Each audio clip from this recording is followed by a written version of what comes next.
church. Now this is very, very poignant. It's very much on the one if you listen now. You see, he's talking about the old times is when we was out there in them streets. So don't just think he's just talking about old times now. You know, back then. For of old time, I have broken thy yoke. You know what this said, the Spirit, what the Spirit of God that breaks the yoke. Now, I've ripped off all those things that bound you because you were yoked up with the wrong person. You were yoked up with some crazy stuff out there. You was strung out there on what? And burst thy bands. In other words, whatever had you wrapped up and you off in the boom boom land. Well, I took care of that when you accepted my son. Yeah. And thou saidest, I will not transgress when upon every high hill under every green tree.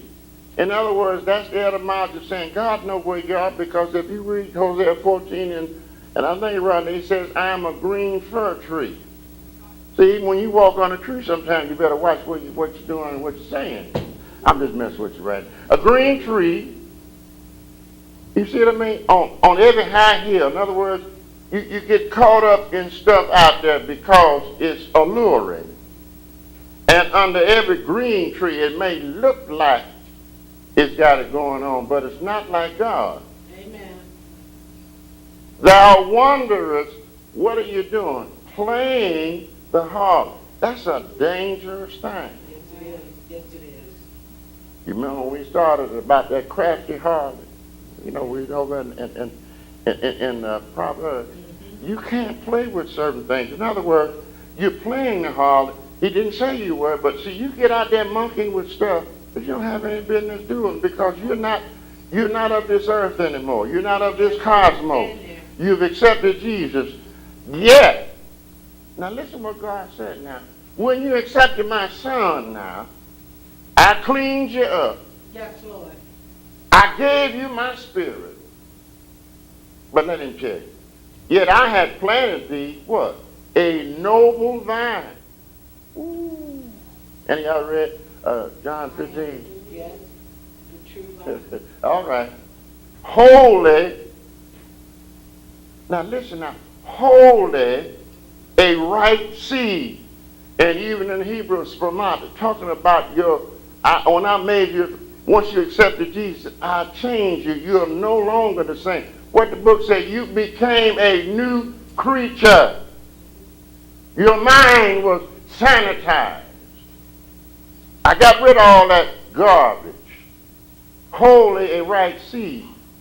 How then art thou turned into a degenerate plant of a strange vine unto me? Why are you doing this other stuff that you're not programmed to do? That's why you and I and every one of us must have our hearts washed in the blood. Because, look, there's lascivious thoughts out there. You looking at TV and that you just saying, whoa, that dude's sharp, and bah, and then you make it think about, well, I sure would like to wonder what it would be. Don't act like y'all don't know what I'm talking about. And you don't let that alone. See, you just think that was a frivolous thing I just said because I was around my girlfriends or my boyfriends. And see, it has gotten so crazy now that young people almost have allowed the system to cripple you in mind. Yes, sir. I happened to go to the doctor, and the mother got to talking to me. She said, she just went, she was a nervous wreck. She said, my son was going to a party. And young people know what I'm talking about. And they left. It was halfway there, but they turned around and came back home to get his cell phone. And I thought about it. I said, I got my mind. She said, but then I asked her, why are you coming? He said, well, I got to have my cell phone because that's my lifeline.